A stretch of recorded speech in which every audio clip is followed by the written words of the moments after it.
Hello दोस्तों, नमस्कार।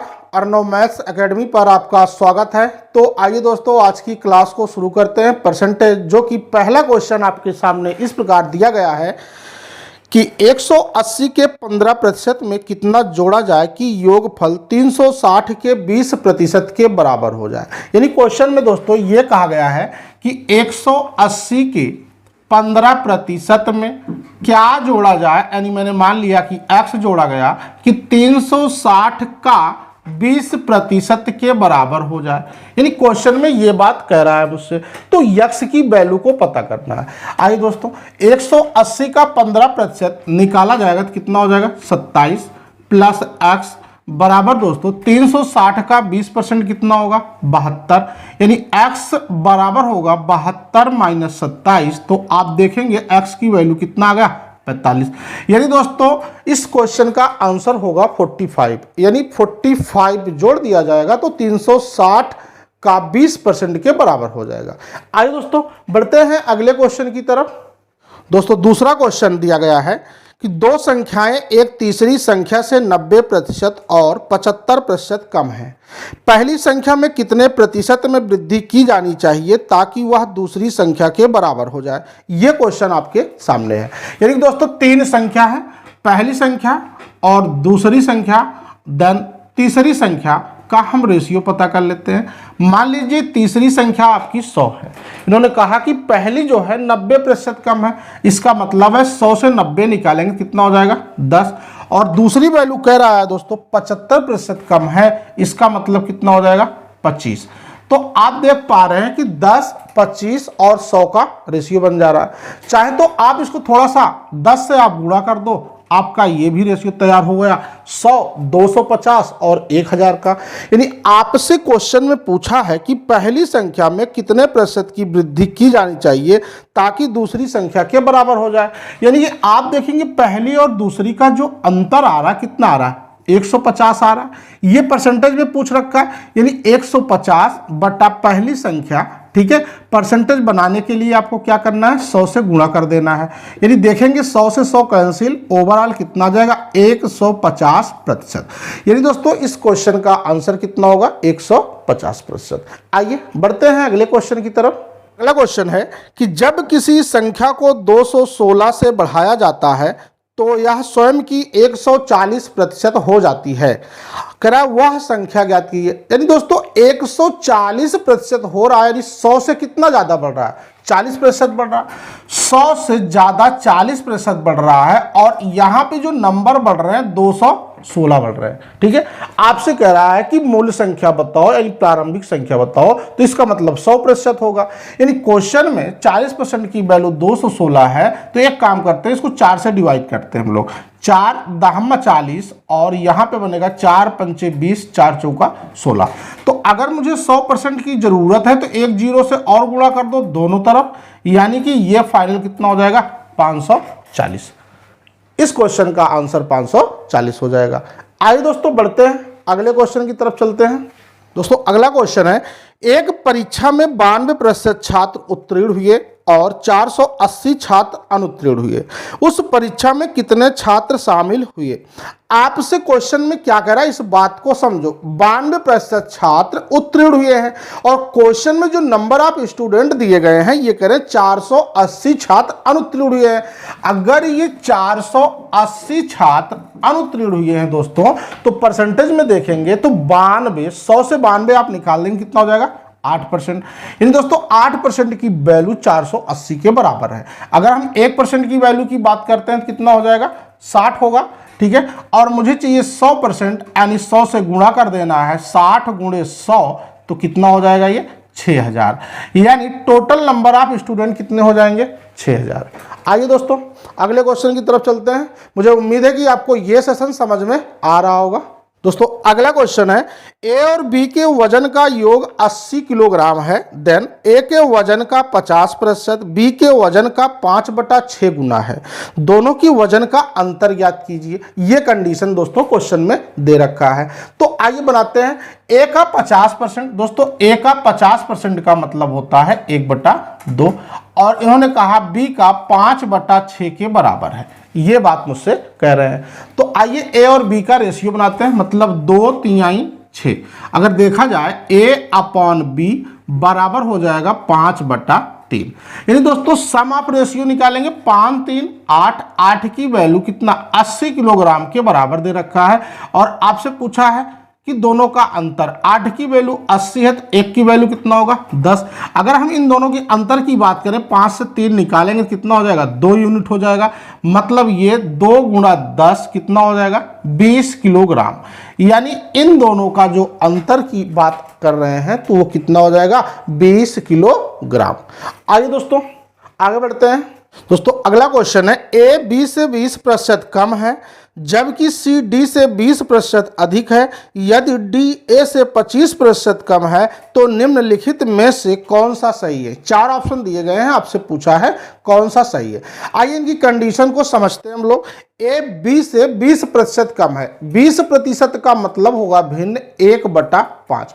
यानी क्वेश्चन में देखा जाए दोस्तों ए रेशियो बी की बात कर रहा है, ए बी से 20% कम है। 20% का मतलब होगा दोस्तों 1/5, यानी बी की वैल्यू 5 थी तो ए की वैल्यू कितनी हो गई 4। यानी कि बात यह हुआ कि ए अनुपात बी का मान 4:5 के बराबर है। सेकंड कह रहा है सी डी से 20% अधिक है। दोस्तों 20% का मतलब कितना होगा 1/5, यानी कि सी डी से 20% अधिक है। यानी अगर ये 5 रहा होगा तो ये कितना रहा होगा 6 रहा होगा। और अगला स्टेप दिया है, यदि डी ए से 25% कम है, मतलब डी और ए की बात किया जाए, 25% का मतलब 1/4। अगर ये 4 रहा होगा तो ये कितना रहा होगा 3 रहा होगा। दोस्तों सभी का अनुपात मुझे पता चल गया है, अब मुझे सम्मिलित अनुपात बताना है। अब इसमें सम्मिलित में ध्यान रखना है ए बी सी और डी का अनुपात पता करना है। अब यहां पे आप ध्यान से देख पा रहे हैं कि ए आपके पास 2 बार है, डी 2 बार है, सी सिंगल बार है, बी सिंगल बार है। यानी अगर मैं डी की बात करता हूं तो डी और डी देखेंगे, डी की वैल्यू यहां पे कितना है 3 और यहां डी की वैल्यू कितना है 5। इसका मतलब इन दोनों को मुझे बराबर करना है। तो एक काम करते हैं कि भाई इसमें आप 5 से गुणा कर दो और इसमें 3 से गुणा कर दो। देखो 3 5 15 और 5 3 15, हमने बराबर कर दिया। अब बात आती है ए की। ए की वैल्यू आप देखो यहां पे कितना है 4, यानी 5 गुणा 4 करेंगे तो 20 होगा। तो यहां एक 4 है, इसका मतलब है 20 कब होगा जब आप 5 से गुणा कर देंगे, 5 चौका 20। ठीक है, अब यहां पे आप चेक करो ए की वैल्यू कितना आएगी 20 और बी की वैल्यू कितना होगी 25 और सी की वैल्यू कितना आ जाएगी 3 गुणे 6 कर दो दोस्तों 18 और डी की वैल्यू की बात करें तो 5 3 15। आपको 20 25 18 और 15 का अनुपात मिल गया है। अब ऑप्शन पे चलते हैं, कौन सा ऑप्शन सही होगा। सी में बी का भाग लगाना है और बी में सी का भाग लगाना है। तो मेरे हिसाब से कि अगर सी में बी का हम भाग लगाते हैं तो क्या मिलेगा, सी की वैल्यू है 18 और बी की वैल्यू है 25। यानी दोस्तों अगर इसमें हम भाग लगा देंगे तो कितना हो जाएगा 0.72, जो कि आपका ऑप्शन नंबर ए बिल्कुल राइट होगा। ठीक है दोस्तों, मुझे उम्मीद है कि आपको ये क्वेश्चन समझ में आया होगा। आइए एक नेक्स्ट क्वेश्चन और देखते हैं, ऐसा ही क्वेश्चन कि ए बी से 20% कम है और सी डी से 30% अधिक है। यदि डी ए से 25% कम है तो निम्न में से कौन सा सही है। ये 4 ऑप्शन आपके पास दिए गए हैं। आइए क्वेश्चन की कंडीशन को समझते हैं। पहले हम अलग अलग अनुपात बनाते हैं। मतलब ए और बी की बात किया गया है, यानी आपसे क्वेश्चन में कहा है कि ए बी से 20% कम है। भाई 20% कम है, 20% का मतलब होता है 1/5। अगर ये बी 5 रहा होगा तो ए कितना रहा होगा 4 रहा होगा। और आगे बोल रखा है कि सी डी से 30% अधिक है। भाई सी डी से देखो, सी डी से 30% अधिक है। अब 30% का मतलब होगा 3/10, यानी अगर डी 10 रहा होगा तो सी कितना रहा होगा 13 रहा होगा। इसका कहने का मतलब तो यही हुआ ना। नेक्स्ट अगला स्टेप दिया है, डी ए से 25% कम है। यानी डी जो है ये ए से 25% कम है। 25% का मतलब 1/4। अगर ये 4 होगा तो ये कितना हो जाएगा 3 हो जाएगा। तो दोस्तों इनका आपको सम्मिलित अनुपात बताना है। ए बी सी और डी। अब आप यहां पे चेक करो, डी यहां है, डी यहां है, डी की वैल्यू यहां पर 3 है और यहां पे 10 है। तो इसका मतलब है बराबर करना है तो यहां पे आप 10 से गुणा कर दो और यहां पे आप 3 से गुणा कर दो। देखो 3 10 10 30 और 10 3 30, यानी दोस्तों बराबर हो गया। अब अगला स्टेप देखेंगे कि यहां पे देख रहे हैं कि ए की वैल्यू 4 है और यहां ए की वैल्यू 40 है। तो इसका मतलब है जो बच रहा है इसमें भी 10 से आप गुणा कर दो, 10 चौका 40। मिल गया आपको कि नहीं? यानी ए की वैल्यू 40 और बी की वैल्यू 50 और सी की वैल्यू देख पा रहे हैं आपके पास हो जाएगा कितना, 13 तिया 39 और डी की वैल्यू कितना होगा, 10 तिया 30। दोस्तों ए अनुपात बी अनुपात सी अनुपात डी की वैल्यू आई है 40 अनुपात 50 अनुपात 39 अनुपात 30। अब चार ऑप्शन में क्या दे रखे हैं कि सी में बी का भाग लगाने से वेरीफाई हो जाएगा, या बी में सी का भाग लगाने से, या बी में सी का, फिर से कह रहा है सी का बी में भाग लगाने से वेरीफाई हो जाएगा, यानी कि सी अपान बी। यानी दोस्तों सी की वैल्यू कितना 39 और बी की वैल्यू है 50। यानी दोस्तों अगर मैं इसका भाग लगा देता हूं 0.65 35 5 8 40, जो कि दोस्तों ऑप्शन नंबर डी आपका बिल्कुल राइट होगा, मतलब 0.78। आइए दोस्तों बढ़ते हैं अगले क्वेश्चन की तरफ। मुझे उम्मीद है कि आपको यह समझ में आ रहा होगा। अगला क्वेश्चन है, ए की आय बी से 40% अधिक है। यदि ए की आय में 25% वृद्धि होती है और बी की आय में 40% वृद्धि होती है तो ए और बी के संयुक्त आय में वृद्धि प्रतिशत ज्ञात कीजिए। यह क्वेश्चन आपके सामने दिया गया है। यानी जो ए की आय है बी से 40% अधिक है। दोस्तों 40% का मतलब पहले समझो, इसका मतलब अधिक है तो +2/5। यानी कहने का मतलब जो ए और बी का डिवाइड पार्ट है, अगर बी का 5 है तो ए का कितना होना चाहिए 7, क्योंकि कह रहा अधिक है। तो टोटल कितना हो जाएगा दोस्तों, टोटल की बात करें तो हो जाएगा कितना, ये 7 5 12। ठीक है, अब क्वेश्चन के अकॉर्डिंग चलते हैं। इन्होंने कहा कि ए की आय में 25% की वृद्धि होती है, इनकी आय में 25% की वृद्धि हो रही है, प्लस हो रहा, और बी की आय में 40% की वृद्धि हो रही है। तो ओवरऑल संयुक्त में कितने प्रतिशत की वृद्धि आ रही, ये क्वेश्चन में कह रहा है। दोस्तों 7 का 25% निकालना मुश्किल है, तो एक काम करते हैं, हम 100 से गुणा कर देते हैं। ठीक है, तो सभी में गुणे हो जाएंगे 100 से। अब देखो 700 का 25% कितना होगा, 25 + 175, 175 ये बढ़ा, 700 ये है, दोनों मिला करके 875 हो गया। और आगे देखेंगे दोस्तों कि 500 का 40% कितना होगा, 200, यानी 5 और 2 कितना हो जाएगा 700। ओवरऑल कितना होगा 8 7 1575, ये 1500 आपका 75 हो गया। अब देखेंगे दोनों की टोटल जो आय थी 1200 से कितना हो गया 1575। इसका मतलब कितना बढ़ गया है, ये 375 आपका बढ़ गया है। टोटल में कितना था प्रारंभिक में 1200, परसेंटेज बनाने के लिए आपको 100 से गुणा कर देना है, इनसे भाग दे देना है। यानी 375 में अगर 12 का भाग लगाएंगे तो 12 तिहाई 36, 12 एकम 12, 12 दूना 24, 12 पंचे 60। यानी दोस्तों आपका आंसर हो जाएगा 31.25%। ठीक है दोस्तों, आइए बढ़ते हैं अगले क्वेश्चन की तरफ। दोस्तों अगला क्वेश्चन है, यदि किसी संख्या के 50% को 75 में जोड़ा जाता है तो परिणाम वही संख्या होती है, तो वह संख्या ज्ञात कीजिए। यानी 50% की बात कर रहा है। तो दोस्तों देखो 50% का मतलब होता है 1/2। यानी दोस्तों अगर हम संख्या की बात करते हैं तो संख्या को मैंने मान लिया 2x। ठीक है, अब इन्होंने कहा कि इस संख्या में 50% यानी 1/2 में जब आप 75 जोड़ते हैं तो आपको वही संख्या फिर से मिल जाती है जो आपने माना था। यानी मैंने तो 2x मान रखा था। ठीक है, अब आप यहां देखेंगे तो इनसे ये कैंसिल हो गया, मतलब 2x से 1x निकालेंगे, x बराबर कितना हो गया 75। तो दोस्तों आपसे संख्या पूछ रखा है, संख्या आपके पास 2x है, x की वैल्यू 75, 75 का डबल कितना होगा 150। यानी कि आपका जो आंसर होगा ये 150 के बराबर होगा। आइए ऐसे क्वेश्चन को दोस्तों बिल्कुल आप परसेंटेज को फ्रैक्शन में बनाइए, उसके बाद उसके हर को संख्या मानिए, आराम से इजीली तरीके से कोई भी क्वेश्चन होगा आराम से उसका ऑपरेशन हम लोग कर सकते हैं। आइए अगले क्वेश्चन की तरफ चलते हैं। दोस्तों अगला क्वेश्चन है कि यदि किसी संख्या के 62% और 80% के बीच का अंतर 198 है तो उस संख्या के 92% और 56% के बीच का अंतर ज्ञात कीजिए। यानी पहले राउंड में कह रहा है कि 62 और 80 का जो परसेंटेज है इनका अंतर 198 है। यानी दोस्तों अगर 80 से हम लोग 62 निकाल देंगे तो कितना हो जाएगा, 18% की वैल्यू क्वेश्चन में दे रखा है 198। अगर हम 1% की बात करें तो 18 एकम 18, 18 एकम 18।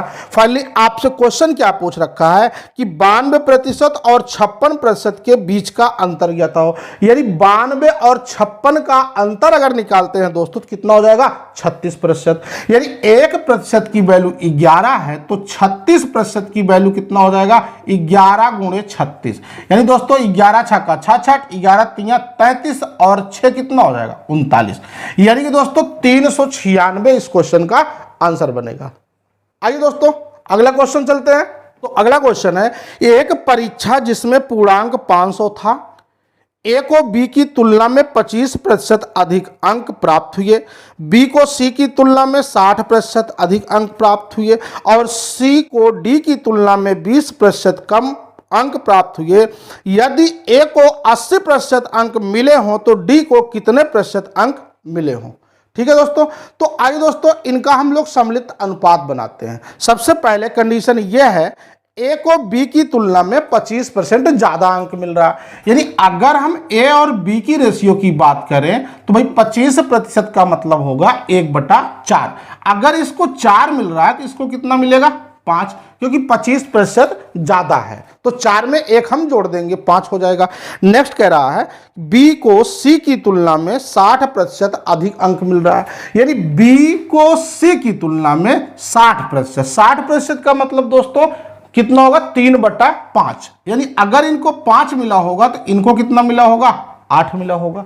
ठीक है, नेक्स्ट पॉइंट दे रखा है कि सी को डी की तुलना में 20% कम मिल रहा है। यानी सी और डी की बात करें तो इसको 20% कम मिल रहा है।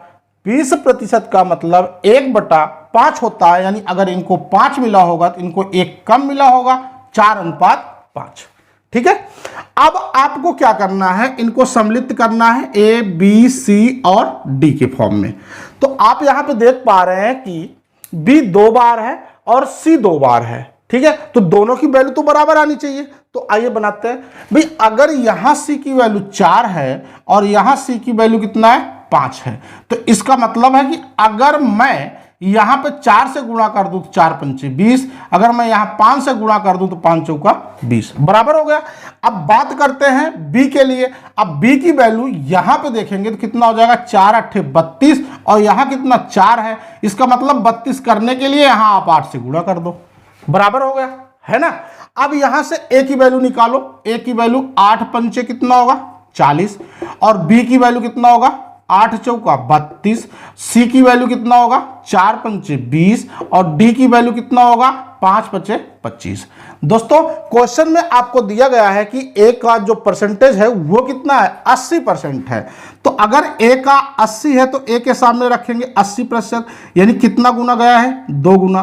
तो आपसे कह रहा है डी का परसेंटेज बताओ, तो इसका भी हम 2 गुना कर देंगे, कितना हो जाएगा, 25 दूना 50%। यानी दोस्तों जो आपसे पूछा जा रहा है उसका आंसर होगा 50%। जितना गुना आपका यहां गया हुआ है वही इतना हम यहां पे कर जाएंगे। आइए दोस्तों, मुझे उम्मीद है कि आपको ये क्वेश्चन समझ में आ रहा होगा। बढ़ते हैं अगले क्वेश्चन की तरफ। खाद्य तेल की कीमत में 25% की वृद्धि हो गई।